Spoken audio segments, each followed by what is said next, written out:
कहानी की शुरुआत में हम थियो नाम के एक शैतान लड़के को देखते हैं। वो वीडियो गेम का लालच देकर अक्सर अपना होमवर्क दूसरों से करवाया करता।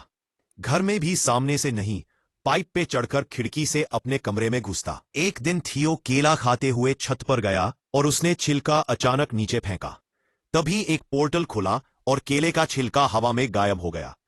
थियो को जब छिलका नीचे गिरने की आवाज नहीं आई तो उसने पीछे मुड़कर देखा। वो कंफ्यूज हो गया और नीचे जाकर चेक किया कि छिलका तो नहीं है यहां पे। अब थियो ने अपना रोलर स्केट नीचे फेंका और फिर दोबारा से वहीं हुआ, वो भी हवा में गायब हो गया। अब थियो की हैरानी और बढ़ गई। उसने एक पत्थर नीचे फेंका और पत्थर भी गायब हो गया। अब वो अपने बड़े भाई ऑस्कर को इस पोर्टल के बारे में बताने गया। उन दोनों के माँ बाप नहीं थे तो अब वो अपनी दादी के साथ रहते थे। खैर, इस वक्त ऑस्कर उससे बहुत नाराज था क्योंकि थियो ने उनकी माँ के लिखी हुई कुछ किताबों के पन्ने फाड़कर पेपर रॉकेट बना दिए थे। थियो ने बताने की कोशिश की कि उसे टाइम पोर्टल मिल चुका है, लेकिन ऑस्कर को लगा कि थियो उसका मजाक उड़ा रहा है। दरअसल उनकी माँ अचानक ही कहीं गायब हो गई थी। जहां एक तरफ थियो सोचता था कि वो किसी के साथ भाग गई, वहीं ऑस्कर का मानना है कि वो एक काबिल साइंटिस्ट है जो कि टाइम पोर्टल्स को ढूंढ रही थे और शायद अब किसी और समय में फंस चुकी है। वो उनकी रिसर्च को समझकर अपनी मां को वापस लाना चाहता था। अब दोनों भाइयों में लड़ाई बढ़ती जा रही थी। इसी बीच दादी ने उन्हें कुछ खाने के लिए बुला लिया। दादी के आगे वो दोनों शांत रहे, लेकिन दादी के जाते ही दोबारा बहस शुरू हो गई। ऑस्कर ने गुस्से में थियो को एक आधी गाली बक दी, जिसके बाद थियो ने गुस्से में ऑस्कर का टर्टल पोर्टल में फेंक दिया। ऑस्कर बेचैन होकर हर जगह अपने प्यारे टर्टल को ढूंढने लगा, जिसके ना मिलने पर ऑस्कर ने हर जगह अपने टर्टल की मिसिंग पोस्टर्स लगाए। ऑस्कर उस टर्टल के बहुत करीब था, वो उससे अलग होकर बस रोता रहता। जल्द ही थियो को अपनी गलती का एहसास हुआ और उसने सब कुछ ठीक करने के लिए पोर्टल में कूदने का सोचा। पोर्टल में कूदते ही थियो भी वहां पहुंच गया जहां सब कुछ पड़ा था जो उसने पोर्टल में फेंका था। टर्टल भी वहीं पर था। थियो टर्टल को लेकर घर चला गया और वापस वहीं रख दिया, जिसके बाद वो चुपचाप सो गया। लेकिन अगली सुबह कुछ बहुत अजीब हुआ।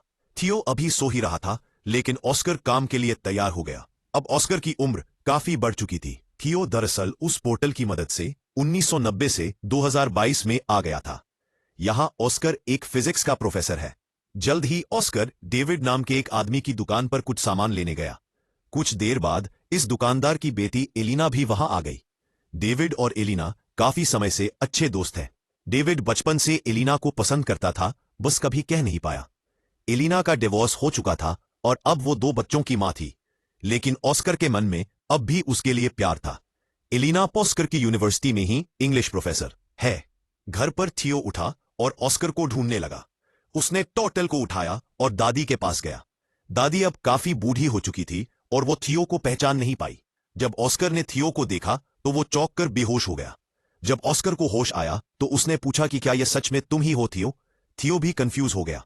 उसने ऑस्कर से पूछा कि तुम कौन हो और मेरा नाम कैसे जानते? ओह, ऑस्कर ने बताया कि मैं तेरा बड़ा भाई हूं और कौन। अब थियो ये देखकर हैरान रह गया कि तू एक दिन में इतना बड़ा कैसे हो गया बे। थोड़ी बातचीत के बाद उन्हें समझ आया कि थियो किसी तरह 2022 में पहुंच चुका है। उनकी बात उस वक्त के बारे में हुई जब ऑस्कर थियो पर गुस्सा था मॉम के नोट्स फाड़ने के लिए। थियो ने ऑस्कर को अपनी मां की वो रेड ड्रेस वाली तस्वीर दिखाई। थियो अब परेशान होकर 1992 में वापस जाना चाहता था, क्योंकि उसे डर था कि अगर लेट हो गया तो दादी उस पर चिल्लाएगी। थियो छत पर गया ताकि वो पोर्टल में वापस कूद पाए, लेकिन जैसे ही उसने पत्थर फेंका वो गायब हुआ ही नहीं। ये वाला पोर्टल तो 2022 में बंद हो गया था। थियो परेशान हो गया कि वो पोर्टल बंद कैसे हो सकता है। इस पर ऑस्कर ने उसे समझाया कि टाइम ट्रैवल इतना सीधा नहीं है। जिस रास्ते तुम यहां पर आए हो जरूरी नहीं वो पोर्टल वापस भी जाता हो। अब ऑस्कर ने सोचा कि एक नया पोर्टल ढूंढना पड़ेगा ताकि 2022 से 1990 में वापस जाया जा सके। इस बारे में जानकारी इकट्ठा करते हुए ऑस्कर थियो को अपने सीनियर प्रोफेसर के पास ले गया। उसने बताया कि 2022 में साइंस और टेक्नोलॉजी ने काफी तरक्की कर ली है, लेकिन टाइम पोर्टल जैसी कोई चीज नहीं हो सकती। प्रोफेसर की बात सुनकर दोनों भाई वहां से वापस आ गए। थियो मॉडर्न दुनिया को देखकर काफी हैरान था। उसने ऑस्कर का फोन देखकर पूछा कि यह क्या है। ऑस्कर ने समझाया कि यह एक फोन है, लेकिन पुराने फोन्स की तरह इसमें नंबर घुमाने नहीं पड़ते, ना इसमें कोई तार है। ऑस्कर ने थियो को शांत करवाते हुए कहा कि अभी हमें पोर्टल को ढूंढने पर ध्यान देना चाहिए। तुम्हें 1990 में वापस जाना है कि नहीं? तभी थियो ने ऑस्कर को बताया कि मुझे हाथ से लिखी हुई एक लिस्ट मिली थी माँ के पेपर्स में। जब मैं वो रिसर्च वाले पन्ने फाड़कर रॉकेट बना रहा था, मैंने तुम्हें परेशान करने के चक्कर में वो डिक्शनरी में छुपा दी थी। हो सकता उसमें कुछ मिल जाए। उन दोनों ने दादी से उस डिक्शनरी के बारे में पूछा तो दादी ने बताया कि उसने वो डेविड को दे दी थी। अगले दिन वो सुबह उठे तो ऑस्कर ने बताया कि वो डेविड से मिलने जा रहा है और थियो को चुपचाप घर पर रहने को कहा कि कहीं जाइयो मत। लेकिन थियो चुपचाप घर से बाहर निकलकर एक बड़े से मॉल में पहुंचा। मॉल में गैजेट्स को देखकर थियो एकदम हैरान हो गया। खास तौर पर उसने वीआर हेडसेट को इस्तेमाल करते हुए गलती से उसे तोड़ दिया। फिर ऑस्कर को वहां बुलाया गया जिससे सारे नुकसान की भरपाई करनी पड़ी। ऑस्कर ने थियो को बात न सुनने के लिए डांटा और फिर वो दोनों डेविड के डिपार्टमेंटल स्टोर में गए। वो डिक्शनरी ढूंढने के लिए डेविड ने बताया कि उसने डिक्शनरी घर पर रखी है। तभी वहां एलिना आई। थियो बहुत हैरान है कि एलिना बड़ी होकर इतनी खूबसूरत कैसे हो गई। तभी एलिना ने पूछा कि ये बच्चा कौन है, इसे मेरा नाम कैसे पता। इस पर ऑस्कर ने झूठ कह दिया कि ये मेरे कजन का बेटा है। ऑस्कर ने किसी तरह बात बदली और फिर एलिना ने दोनों को अपने घर में बुलाया जहां उसका बेटा बेटी वीडियो गेम खेलने में बिजी थे। थियो इन वीडियो गेम्स को देखकर बहुत इंप्रेस हो गया और एलिना के बेटे जेन के साथ खेलने लगा। ऑस्कर को वो लिस्ट डिक्शनरी में मिल गई तो उसने थियो से कहा कि अब घर चलने का वक्त हो गया है। लेकिन थियो को वीडियो गेम खेलने में इतना मजा आ रहा था तो एलिना ने कहा कि थोड़ी देर खेलने दे इसे, मैं इसे खुद तुम्हारे घर छोड़ने आ जाऊंगी। लेकिन खेलते हुए एलिना के बच्चों ने थियो का मजाक उड़ाना शुरू कर दिया क्योंकि उसे आज के वीडियो गेम्स का कोई आइडिया ही नहीं था। ये लोग तो टाइम भी एलेक्सा से पूछते हैं। वापस जाकर थियो और ऑस्कर काम पर लग गए। छत पर जाकर ऑस्कर ने बताया कि लिस्ट में अलग अलग पोर्टल्स की जगह बता रखी है। इन दोनों ने बताई हुई जगहों पर चीजें फेंककर टाइम पोर्टल्स को ढूंढने की कोशिश की, लेकिन कुछ नहीं मिला। ऑस्कर को लगा उसने कैलकुलेशंस में कुछ गलती की है और वो दोबारा से कैलकुलेशंस करने लग गया। इस दौरान थियो से पूछने लगा कि तुम हमेशा अकेले क्यों रहते हो और कोई दोस्त वगैरह नहीं है तुम्हारा, और खासकर एलिना को अपनी फीलिंग्स क्यों नहीं बताई। आज तक ऑस्कर ने कैलकुलेशंस करते हुए जवाब दिया कि भले ही एलिना का डिवोर्स हो गया है, लेकिन मुझे नहीं लगता हमारे बीच में बात बन सकती है। बिना ऑस्कर को बताए थियो ने ऑस्कर के फोन से मैसेज करके डेविड, एलिना और एलिना के बच्चों को घर पर डिनर के लिए बुला लिया। जब ये लोग दरवाजे पर आए तो ऑस्कर सबको देखकर चौंक गया।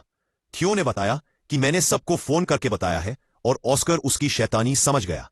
उनकी इस मुलाकात में ऑस्कर और एलिना एक दूसरे के करीब आ गए और अगले दिन एलिना थियो को शॉपिंग भी करवाने ले गई, उसे नए कपड़े दिलवाने। ट्रायल रूम में थियो हमेशा की तरह फुटबॉल की मजाकिया कमेंट्री कर रहा था। उसकी ये हरकत एलिना को याद आ गई और वो पहचान गई कि ये ऑस्कर का छोटा भाई थियो है। उसने थियो को गले लगाया और पूछा कि इतने साल गायब होने के बाद भी तुम्हारी उम्र क्यों नहीं बढ़ी। थियो ने बताया कि मैं एक टाइम पोर्टल में कूद गया था जिसकी मदद से वो सीधा 1990 से यहां पहुंच गया। 2022 में एलिना को विश्वास तो नहीं हो रहा था, लेकिन उसके सामने जीता जागता सबूत था। एलिना ने कंफर्म करने के लिए ऑस्कर से पूछा। ऑस्कर ने पत्थर को छत से नीचे फेंका और इस बार पत्थर उछलकर ऊपर आ गया, जिससे पता चला कि टाइम पोर्टल वहां है। ऑस्कर ने समझाया कि टाइम पोर्टल 3 तरह के होते हैं। पहली तरह के पोर्टल से सीधा ट्रैवल किया जा सकता है एक समय से दूसरे समय में। दूसरी जगह का पोर्टल पता नहीं आपको कहां ले जाके पटक दे। तीसरी तरह का पोर्टल बहुत खतरनाक होता है क्योंकि वहां से बाहर नहीं निकला जा सकता। थियो पहली तरह के पोर्टल का इस्तेमाल करके 2022 में पहुंचा है और अब उन्हें सही पोर्टल ढूंढना होगा जिससे थियो को वापस 1990 में भेजा जा सके। अब इन लोगों ने रोजाना रिसर्च करना शुरू कर दिया और एलिना का रोज वहां आना ऑस्कर को अच्छा लगने लगा। वो अकेले में खुशी से नाचने लगा। अब दोनों ने मिलकर सही पोर्टल ढूंढना शुरू किया। एलिना थियो को वापस 1990 में भेजकर कुछ ज्यादा खुश नहीं थी क्योंकि बीते हुए कल को बदलने से शायद उनका फ्यूचर भी बदल जाए। हो सकता है उसके बच्चे कभी पैदा ही ना हो। वो अपने बच्चों से बहुत प्यार करती थी, लेकिन ऑस्कर ने उसे वादा किया कि थियो के वापस जाने से तुम्हारी जिंदगी पर कोई असर नहीं होगा। वो पूरी कोशिश करेगा कि एलिना की जिंदगी के साथ कोई छेड़छाड़ ना हो। अब वो लोग सोच में पड़ गए कि किस तरह ऐसा कुछ किया जाए कि दोनों टाइमलाइन जैसी है वैसी ही रहे।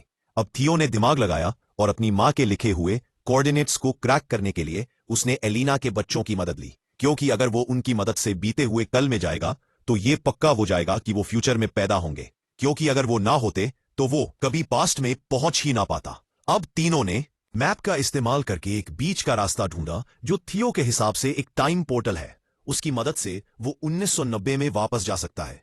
एक्साइटेड होकर थियो ने बीच के पानी में छलांग लगा दी और ना चाहते हुए भी ब्रांडा और नेथन को उसके साथ कूदना पड़ा। किनारे पर पहुंचते ही वो सब हैरान रह गए, क्योंकि वो शहर जहां से वो आए थे वहां अब सिर्फ पहाड़ थे, जिससे ये पता चला कि अभी वहां पर शहर बसा ही नहीं है। मतलब वो पास्ट में तो पहुंच चुके थे, लेकिन बदकिस्मती से 1990 की बजाय ये लोग और भी पीछे 1949 में आ चुके हैं। अब एक अनजान जगह पर फंसे हुए वो तीनों ये समझने की कोशिश कर रहे थे कि आखिर उनके साथ हुआ क्या। दरअसल इन तीनों ने दूसरी तरह के पोर्टल का इस्तेमाल किया था, जो उन्हें किसी भी रैंडम समय में पहुंचा देता है। वहीं 2022 में परेशान एलेना ने ऑस्कर को फोन करके बताया कि थियो और दोनों बच्चे गायब हैं। ऑस्कर ने बताया कि शायद उन्हें 1990 वाला पोर्टल मिल गया है और अब ऑस्कर और एलेना को भी उन्हें वापस लाने के लिए वहां जाना होगा। 1949 में इन तीनों के पास ना तो पैसे हैं, यहां पर उनका फोन भी काम नहीं कर रहा, और तो और अब तीनों बच्चे भूख से भी परेशान थे। तभी ब्रांदा और नेथन ने दिमाग लगाया कि हम अपने गैजेट्स का इस्तेमाल करके एक mind reading magic show perform कर सकते हैं। नेथन थोड़ा दूरी पर बैठ गया और ब्रांदा ने अपनी आंखें बंद कर ली। थियो एक बोर्ड पर नाम लिखकर सामने खड़ा हो गया। अब वायरलेस एयरफोन्स का इस्तेमाल करके नेथन ने नाम पढ़कर ब्रांदा को बताया, और लोगों को लगा कि यह जादू है। लड़की बिना देखे नाम कैसे बता रही है, इसके पास जरूर कोई शक्तियां हैं। ऑडियंस बहुत खुश हुई और सब तालियां बजाने लगे। इससे उनके पास पैसे तो आ गए, लेकिन जल्द ही पुलिस ने यह सब देख लिया। पब्लिक में बिना परमिशन ऐसा कुछ काम करने की मनाही थी। थियो ने जैसे ही पुलिस को आते देखा, उसने अपने साथियों को वहां से भागने का इशारा किया और तीनों तुरंत वहां से निकल गए। भागते हुए एक अनजान आदमी ने इन तीनों को किडनैप कर लिया और किसी अनजान जगह पर ले गया, जिससे अब इन बच्चों की जान पहले से और भी ज्यादा खतरे में थी। उधर 2022 में थियो और एलेना को 1990 के पोर्टल की एंट्री मिल गई। दोनों ने हाथ पकड़े और पोर्टल में कूद गए। एलेना सच में टाइम ट्रैवल करके ऐसा महसूस कर रही थी मानो सपना देख रही हो। 1990 में थियो के मिसिंग पोस्टर हर जगह लगे हुए थे। 1949 में बच्चों को किडनैप करके वो आदमी एक ऐसी गैंग के पास ले आया जो सरकार के विरुद्ध थी।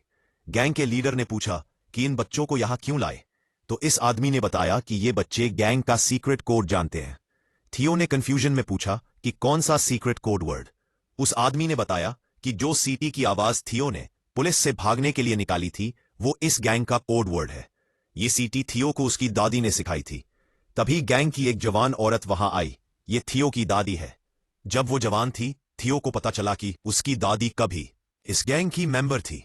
यही से उन्होंने वो सीटी बजानी सीखी है। और उनसे थियो ने किसी को बताया नहीं कि ये उसकी दादी है, क्योंकि सब उसे पागल समझते। लेकिन वो इस औरत के गले लग गया। ये गैंग गवर्नमेंट के खिलाफ है, लेकिन लोगों की भलाई के लिए काम करती है, और उनका इन बच्चों को कोई नुकसान पहुंचाने का इरादा नहीं था। इसलिए वो तीनों अभी के लिए वहां सेफ है।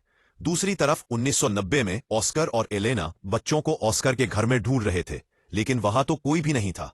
अचानक उन्हें किसी की आवाज आई और दोनों कबर्ड में छुप गए।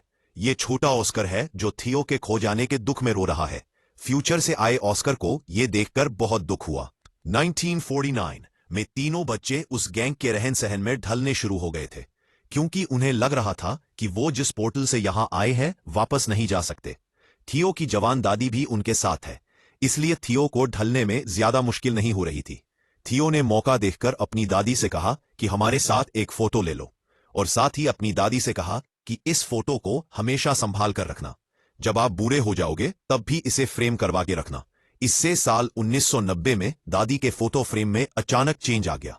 अब इस फोटो में थियो, ब्रांडा और नेथन भी दादी के साथ है। थियो ने 1949 में इस फोटो के पीछे टाइम पोर्टल के कोऑर्डिनेट्स भी लिख दिए, जिससे 1990 में मौजूद ऑस्कर और एलेना को उसे ढूंढने में मदद मिल जाए। अब ऑस्कर और एलेना को लगा कि उन्हें वापस 2022 में जाना होगा, ताकि वो सही पोर्टल से 1949 में पहुंच सके और तीनों बच्चों को बचाकर वापस ला सके।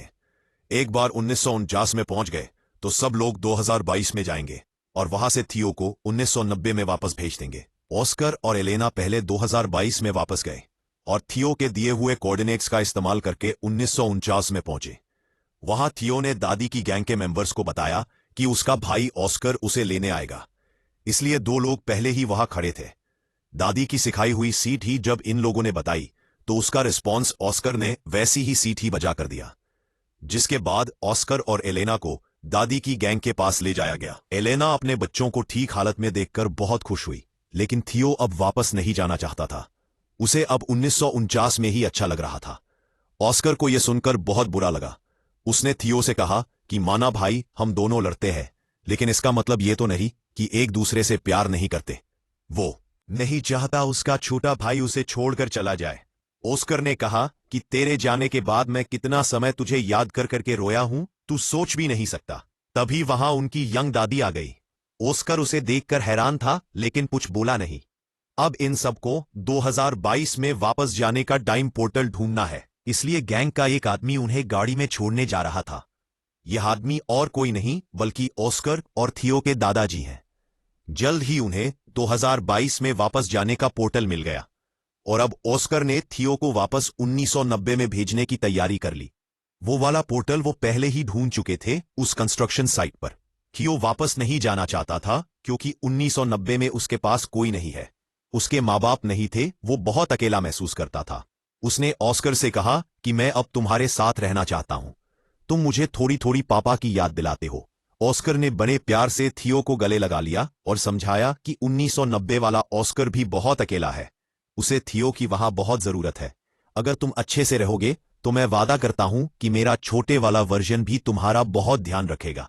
ना चाहते हुए भी थियो 1990 में चला गया, जहां उसके वापस आने से ऑस्कर की खुशी का ठिकाना ही नहीं रहा और उसकी दादी ने भी उसे बहुत प्यार किया। जब थियो से पूछा गया कि वो कहाँ था, तो उसने दादी को एक झूठी कहानी सुना दी कि उसे एक गैंग ने किडनैप कर लिया था। थियो के जाने से परेशान और कंफ्यूज्ड अब ऑस्कर भी इस बात पर भरोसा करने लगा कि शायद उनकी मां सच में उन्हें छोड़कर चली गई है, और फ्रस्ट्रेट होकर मां की किताबों को उसने फेंकना शुरू कर दिया। लेकिन थियो ने वहां आकर अपने टाइम ट्रैवल की पूरी कहानी ऑस्कर को बताई। उसने ऑस्कर को 2022 का फोन भी दिखाया। ऑस्कर को उसकी कहानी पर पूरा भरोसा तो नहीं हुआ, लेकिन फोन देखने के बाद वो उसकी बात को झुठला भी नहीं पाया।